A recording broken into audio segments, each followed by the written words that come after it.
सलाम सुंबल। आज हम अगला टॉपिक पढ़ने जा रहे हैं। इंशाल्लाह ये आपका सेकंड लास्ट टॉपिक है और ये 3 दिन चलेगा, आज कल परसों इंशाल्लाह। फिर अगले हफ्ते आखिरी टॉपिक पढ़ेंगे, चैप्टर अगले हफ्ते इंशाल्लाह खत्म हो जाएगा।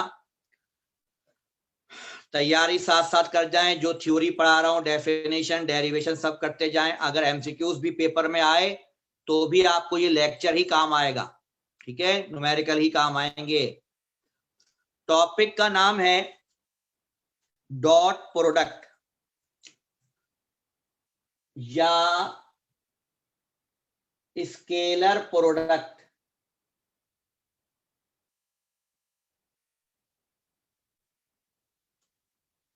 स्केलर प्रोडक्ट या डॉट प्रोडक्ट, इसको डॉट प्रोडक्ट भी कहते हैं। जो मैंने आपको ए डॉट भी बताया था ना, ये वो है। अब उसका बैकग्राउंड बता रहा हूं, बेस बता रहा हूं उसकी। फर्ज कर लें, अलर्ट रहिएगा बेटा। फर्ज कर लीजिए कि हमारे पास एक वेक्टर है, वेक्टर ए, और फर्ज कर लीजिए कि मेरे पास एक वेक्टर है, वेक्टर बी, और ये जो वेक्टर बी है ये वेक्टर ए के साथ थीटा एंगल बना रहा है।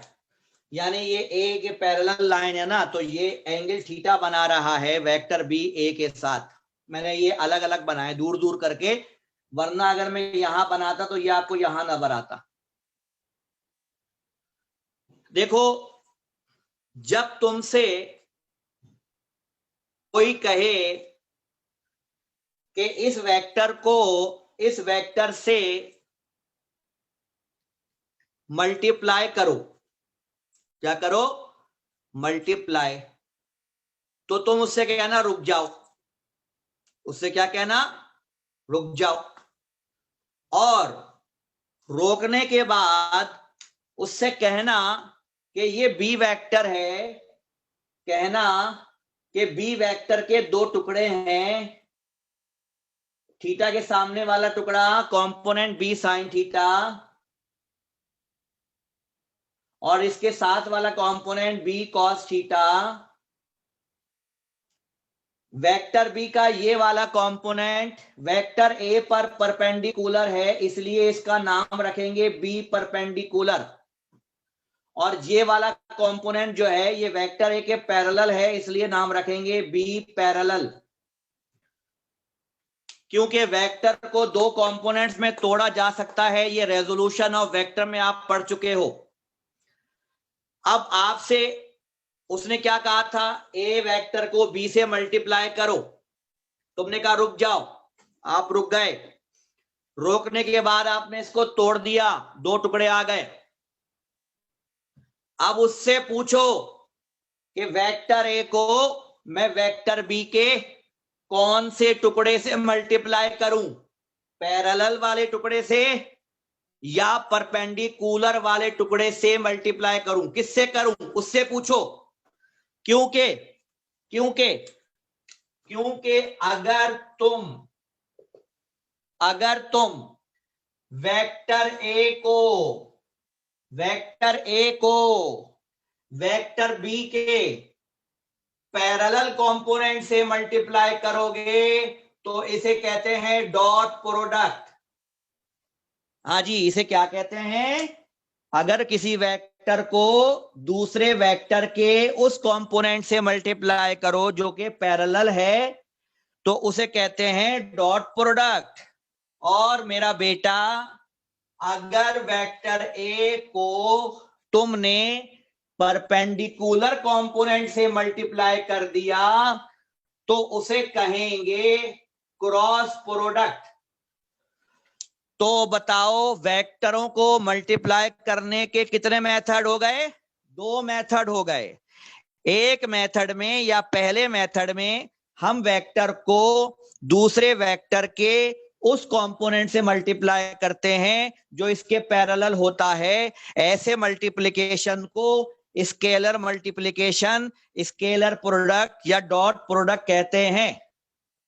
और अगर वेक्टर को दूसरे वेक्टर के परपेंडिकुलर कंपोनेंट से मल्टीप्लाई कर दें तो उसे क्रॉस प्रोडक्ट कहते हैं, जो अगले हफ्ते पढ़ाऊंगा। नेक्स्ट टॉपिक, आखिरी टॉपिक ये है, second last topic dot product पढ़ा रहा हूं। ये टॉपिक चलेगा हमारा स्केलर प्रोडक्ट का, ये वाला अगले हफ्ते चलेगा, ये अभी हम नहीं पढ़ रहे। पहले बताओ यहां तक जो बात समझाई क्लियर हुई कुछ या नहीं?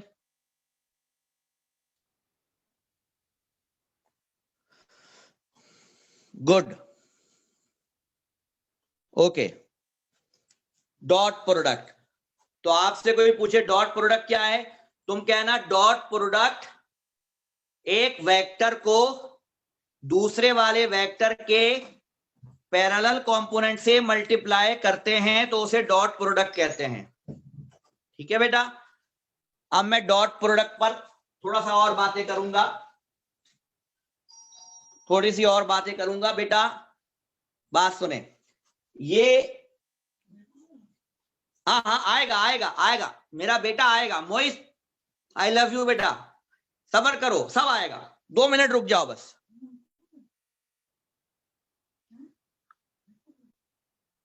बेटा देखो, बताओ इसका नाम बी पैरेलल है ना? बी पैरेलल का क्या मतलब है? कि पैरेलल कंपोनेंट, सही है। अब मेरी बात सुनो तुम, अब मेरी बात सुनो तुम, देखो ये जो बी पैरेलल है, बी पैरेलल है, इसका नाम हम बी ए भी रख सकते हैं। अब तुम पूछोगे सर ये क्या कहानी आप सुना रहे हैं, ये कौन था? ये वेक्टर ए था। ये जो बी पैरेलल है इसका नाम बी ए भी रख सकते हैं। क्या ये लॉजिक समझ में आई या नहीं समझ में आई कि नाम क्यों रख सकते हैं? ये नहीं समझ में आई? बिल्कुल मैं बताऊंगा आपको बच्चों, सुने बच्चों, देखो ये वेक्टर है, ये वेक्टर है बच्चों, ये वेक्टर, ये इसका थीटा, ये ए कॉस थीटा, ये ए साइन थीटा। कोई बच्चा मुझे बताए कि इसका नाम ए एक्स क्यों रखा था? बताओ बताओ बताओ बताओ ना, इसका नाम ए एक्स क्यों रखा था? क्योंकि ये एक्स एक्सिस पे है। शाबाश, किस पर है? एक्स एक्सिस पर है। कौन? ए। ए जितना एक्स एक्सिस पर है तो बी जितना ए एक्सिस पर है, तो इसका नाम बी रख दिया, इसका नाम ए एक्स रख दिया, क्योंकि ए का ये वो हिस्सा है जो एक्स हिस्से पर है, एक्स एक्सिस पर है। तो ये वाला जो टुकड़ा है बी का, ये टुकड़ा है बी का, लेकिन है ए पर, तो ये ए बी ए कहलाएगा।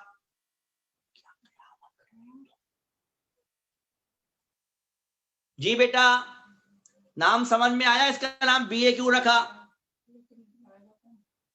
जल्दी बताओ। इसका नाम जैसे ए एक्स रखा, इसका नाम मैंने बी ए रख दिया। इसे कहते हैं वेक्टर बी का साया वेक्टर ए पर। इसका मतलब ये होता है साया, शैडो। ये देखो, ये वेक्टर बी का साया है, इतना बड़ा साया वेक्टर ए पर पड़ रहा है, इसे कहते हैं वेक्टर बी का साया ए पर। इंग्लिश में कहते हैं प्रोजेक्शन ऑफ बी ऑन ए। यानी ये वेक्टर बी का वो हिस्सा या वो साया है जो वेक्टर ए पर पड़ रहा है। इसको साइंटिफिक लैंग्वेज में प्रोजेक्शन कहते हैं, कि भाई वेक्टर बी का वो प्रोजेक्शन जो वेक्टर ए पर पड़ रहा है, इसका नाम रखेंगे बी ए। क्यों बच्चों, कुछ क्लियर हुआ? थोड़ा बहुत क्लियर हुआ कुछ?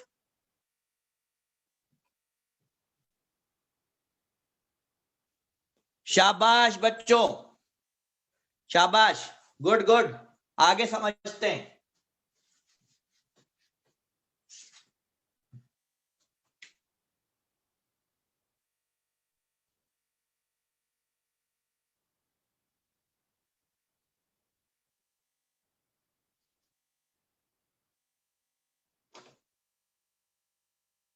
Dot product. अच्छा सुने, अब मैं बाकायदा आपको समझाता हूं, देखें। ये है वेक्टर ए और ये है वेक्टर बी, और मैं इनके दरमियान का एंगल है थीटा। मैं निकालना चाहता हूं dot product A dot B. A dot B का मतलब क्या है कि वेक्टर ए को, यानी पूरे वेक्टर ए को बी के उस कंपोनेंट से मल्टीप्लाई करें जो ए पर है, यानी प्रोजेक्शन ऑफ बी ऑन ए। क्या ये बात समझ आ गई, याद आ गई दोबारा?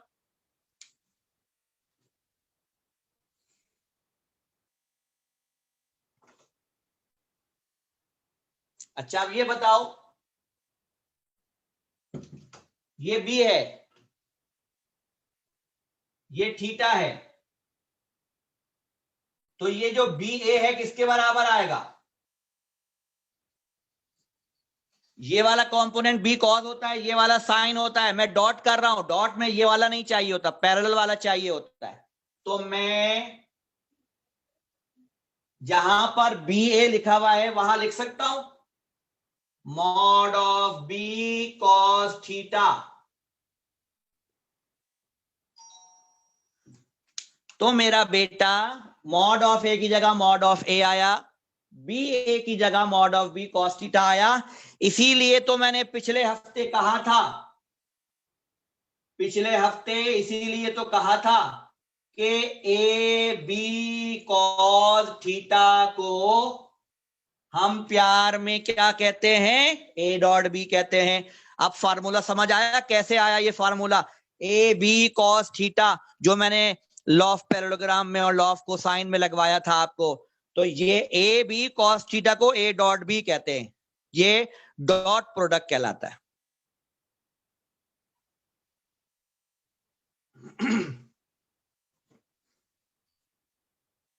सही बेटा। अच्छा अगर एक बेटा ए डॉट बी, डॉट का मतलब होता है पहले वेक्टर को दूसरे वेक्टर के शेडो से, प्रोजेक्शन से या पैरेलल कंपोनेंट से मल्टीप्लाई करें, उसका नाम होता है बी ए। भी समझाया था मैंने। बी ए, बी का ये कंपोनेंट बी ए क्या आएगा? बी कॉस थीटा, यहां डाल दिया बी ए की जगह बी कॉस थीटा, फार्मूला बना A B cos theta. Mod of A और मॉड ऑफ बी को ऐसे भी लिखते हैं, पहले दिन समझा दिया था कि ये भी मैग्नीट्यूड है, ये भी मैग्नीट्यूड है। तो अगर दो वेक्टरों का डॉट प्रोडक्ट निकालना हो तो डॉट प्रोडक्ट का फार्मूला है ए बी कॉस थीटा। ये फार्मूला याद रखना है।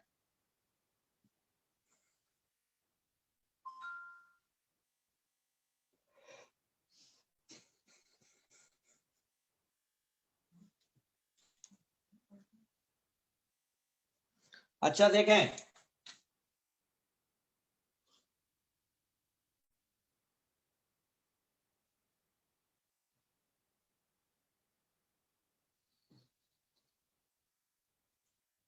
इफ वेक्टर्स आर पैरेलल, मेरा बेटा अगर दो वेक्टर पैरेलल हो, यानी ऑलरेडी पैरेलल हो, यानी ऐसे ना हो, देखो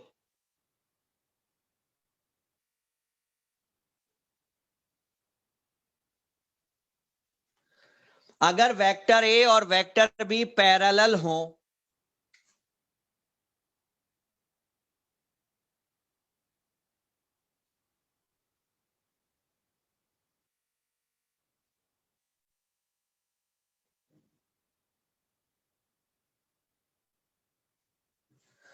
तो मेरा बेटा अगर पैरेलल हो तो एंगल 0 आएगा, क्योंकि दो वेक्टर्स अगर पैरेलल होते हैं तो इनके आपस का एंगल 0 होता है। बताइए।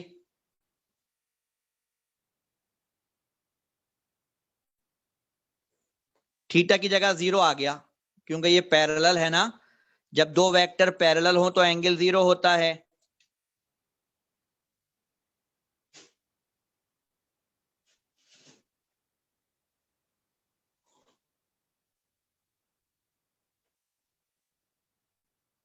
cos 0 होता है 1, ए बी 1 जा ए बी, ए बी 1 जा ए बी। तो पता ये चला कि अगर दो वेक्टर्स पैरेलल हो तो ए डॉट बी बराबर होता है ए बी।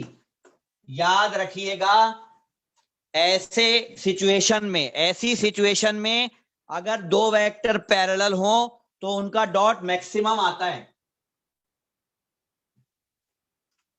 यानी अगर मैं आपसे कहूं कि दो वेक्टर हैं 4 और 3 के, तो 4 और 3, 4 3s आर 12, तो 12 जवाब जो है वो मैक्सिमम जवाब है 12 जवाब 4 3 12 जब आएगा जब वेक्टर्स पैरेलल होंगे, तब डॉट का जवाब 12 आएगा, वरना 12 से कम आएगा। मैंने आपसे कहा था ना, वेक्टर में सिंपल ऐड नहीं होता, वेक्टर में सिंपल मल्टीप्लाई नहीं होता, तो ये सिंपल मल्टीप्लाई नहीं है। 4 3 12 सिर्फ जब आएगा जब वेक्टर्स पैरेलल होंगे, वरना जवाब 12 से कम आएगा।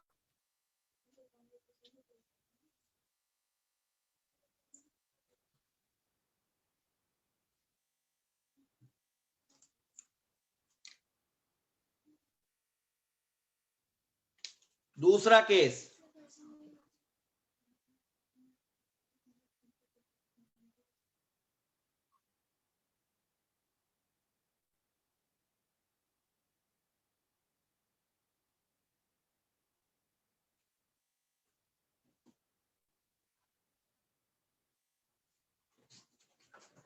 इफ वेक्टर्स आर परपेंडिकुलर, मेरा बेटा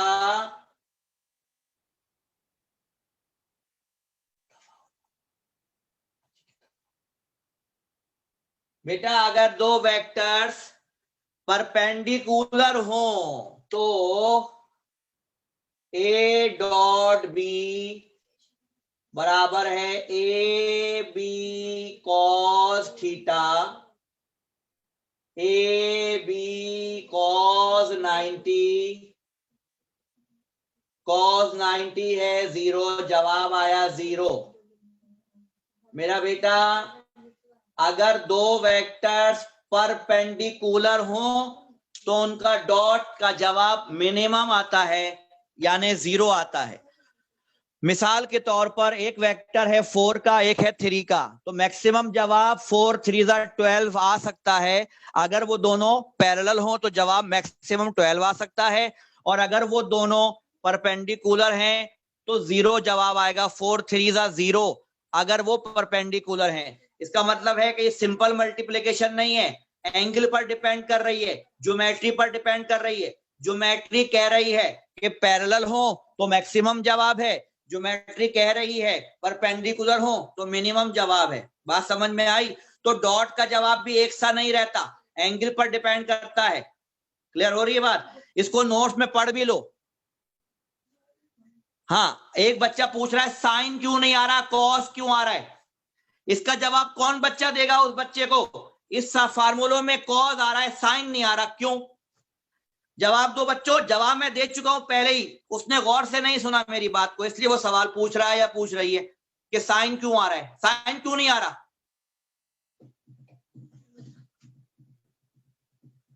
शाबाश बच्चों, जल्दी बताओ। डॉट वाला है। चले और अच्छा जवाब।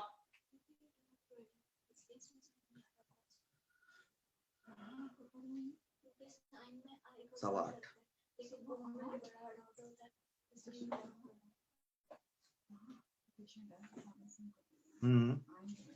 समझ क्या बताएं, जवाब कौन देगा? इसमें साइन नहीं आ रहा, कॉज आ रहा है, क्यों आ रहा है फार्मूले में कॉज? बताएं भाई।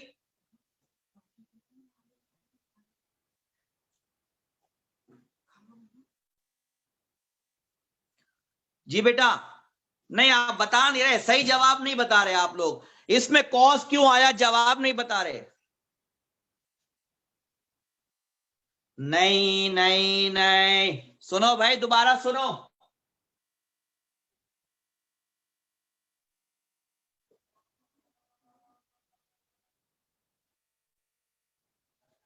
ये वेक्टर ए है,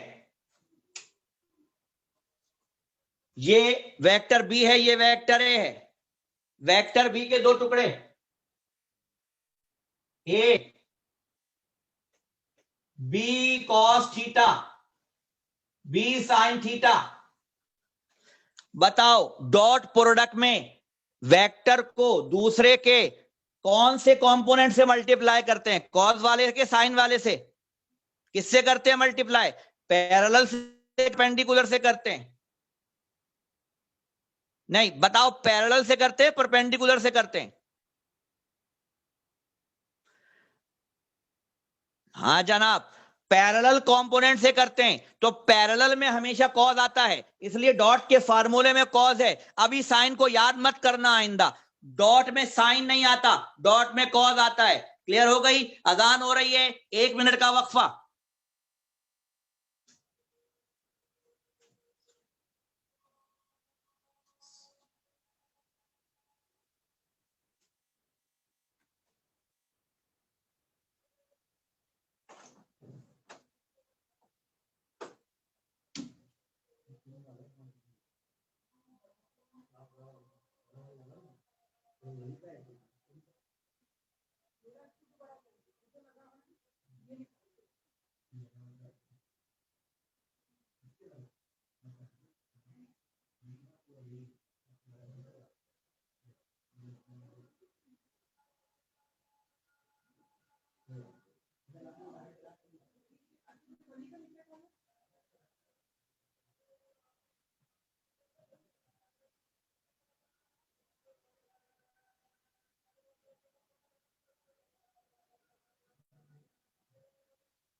हाँ बच्चों, अब समझ में आ गया कॉज क्यों आ रहा है, साइन क्यों नहीं आ रहा? डॉट में कॉज आएगा, साइन नहीं आएगा मेरे भाई। इसको नोट्स में पढ़ लिया आप लोगों ने? नोट्स में एज इट इज हुए में ये फार्मूला कैसे आया, मैक्सिमम कब होता है, मिनिमम कब होता है, ये याद रखना है बेटा। ये एमसीक्यूज में आता है कि डॉट मैक्सिमम कब होता है और डॉट मिनिमम कब होता है? थैंक यू बेटा।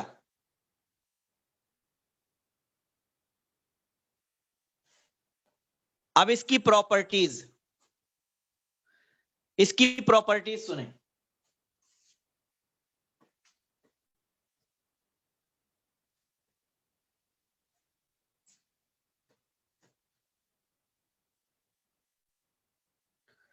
अगर इस दफा पुराने पैटर्न पे सवाल आ गया, अगर यानी लॉन्ग बी और शॉर्ट बी, जो पैटर्न हकीकतन जो पैटर्न है उस पर, तो ये सवाल लाजमी पेपर में आएगा इंशाअल्लाह। पहली प्रॉपर्टी प्रूफ करा रहा हूं। हमें प्रूफ करना है कि ए डॉट बी का जवाब बी डॉट ए के बराबर आएगा। करंट पैटर्न तो एमसीक्यूज का सुन रहे हैं, अभी कंफर्म नहीं हुआ, वरना वो जो पैटर्न समझाया था क्लास में वही वाला है। इस प्रॉपर्टी को कहते हैं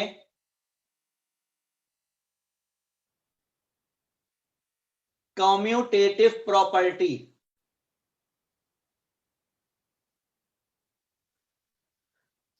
कम्यूटेटिव मतलब जगह बदलने से फर्क नहीं पड़ता। ए डॉट बी में ए पहले है बी बाद में है, बी डॉट ए में बी पहले है ए बाद में है। ये प्रॉपर्टी प्रूफ करने को एग्जाम में आती है, नोट्स में ड्राइव हुई हुई है। मैं आपको पेज नंबर बताता हूं।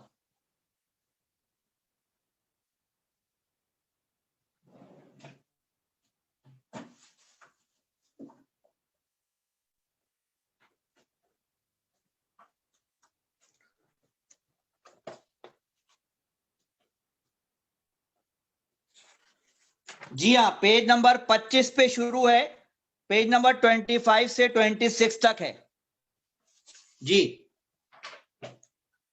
देखो बेटा,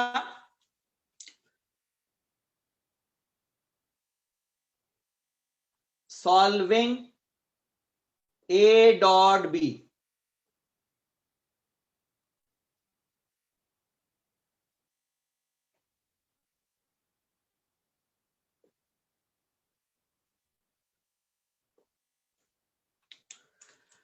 जब ए डॉट बी निकालना होगा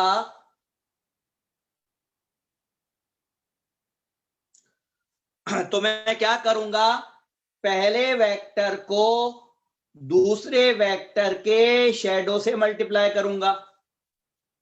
क्या कहते हो, सही कह रहा हूं गलत कह रहा हूं?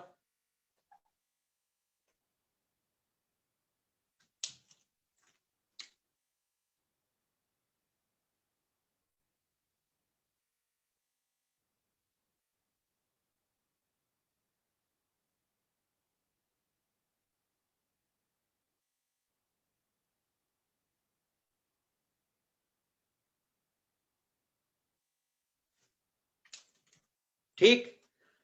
और अगर मैं बी डॉट ए निकालना चाहता हूं तो मैं वेक्टर बी को ए के शैडो से मल्टीप्लाई करूंगा। क्या ख्याल है? ए डॉट बी, ए पूरा बी का shadow, B dot A B पूरा ए का शैडो, प्रोजेक्शन साया। क्या ख्याल है बच्चों? ख्याल सही है ना? ओके। और बच्चों का क्या ख्याल है? Good good. अच्छा,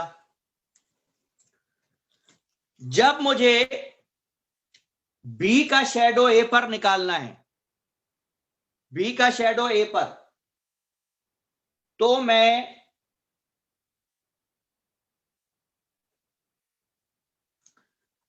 मैं बी से गिराऊंगा परपेंडिकुलर।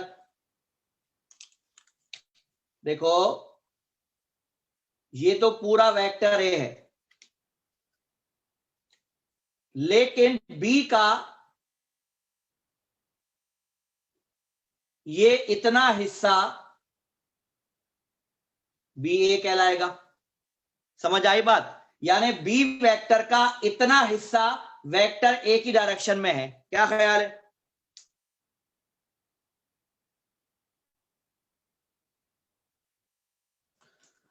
तो थीटा के साथ वाला बी वेक्टर के थीटा के साथ वाला जो कंपोनेंट है वो बराबर होगा बी कॉस थीटा के। तो ए डॉट बी बराबर है मॉड ऑफ ए, जहां पर बी ए है वहां रख दो बी, या मॉड ऑफ बी एक ही बात होती है बच्चे। तो पता ये चला कि ए डॉट बी का आंसर आया ए बी कॉस थीटा। यू भी लिख सकते हैं, यू भी लिख सकते हैं। Equation number 1। अब इधर आ जाओ। अब जो मैं बात बता रहा हूं ना, अब जो करवाने जा रहा हूं, ये थोड़ा तुम्हें मुश्किल लग सकता है। तुम्हें सुनो, यहां पर बी डॉट ए में बी पूरा है, साया ए का है। तो जब साया निकालते हैं तो जिसका साया होता है, बी का साया है, तो बी से परपेंडिकुलर गिराऊंगा ए पर। अब ये ए का साया है तो मैं ए से परपेंडिकुलर गिराऊंगा बी पर।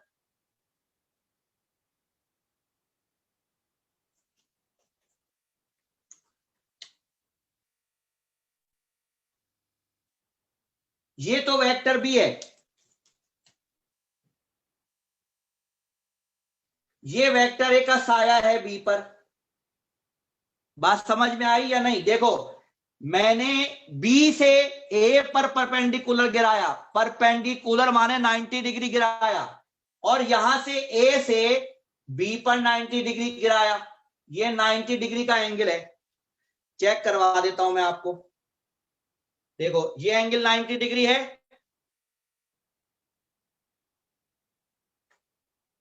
ये देखो ये 90 डिग्री बन रहा है। तो मेरा बेटा जब इसका शेडो गिराया तो बी से ए पर गिराया, बी ए। अब ए का शेडो चाहिए तो ए से बी पर गिराया, ये ए बी आ गया। कुछ समझ आ रहा है डायग्राम में? थोड़ी मुश्किल होती है लेकिन समझ लो, नोट्स में बनी हुई है, देख लो 90 डिग्री बनाया है।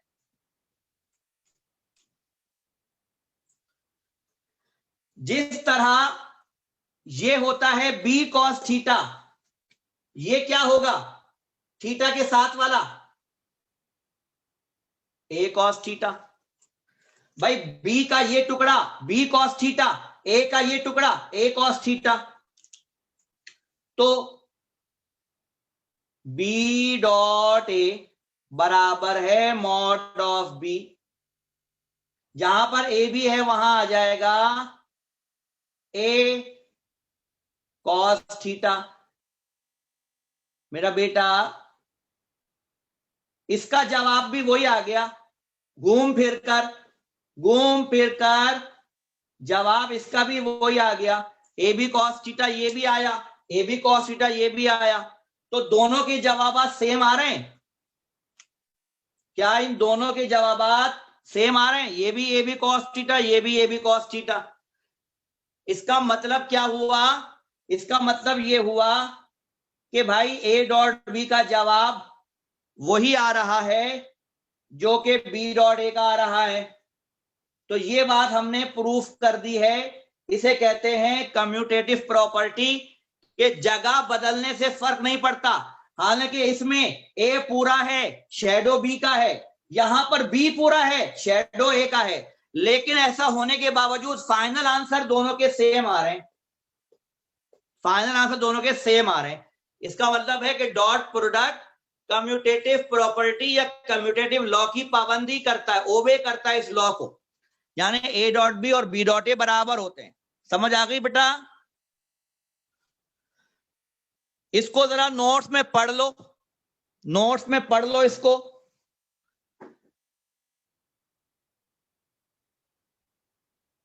हाँ बेटा, डायग्राम वाजिब है। वेक्टर में डायरेक्शन होती है, डायरेक्शन बगैर डायग्राम के नहीं समझा सकते, डायरेक्शन बनाना जरूरी, डायग्राम बनाना वाजिब है, जरूरी है। आज के लिए इतना काफी है। कल मैं इसकी मजीद 5 प्रॉपर्टीज इंशाल्लाह प्रूफ कराऊंगा, second, third, fourth, fifth, six. कल इंशाल्लाह, परसों करेंगे इसके न्यूमेरिकल, तो हो सकता है इंशाल्लाह परसों तक खत्म हो जाए। ठीक है बेटा, ओके बेटा, अल्लाह हाफिज।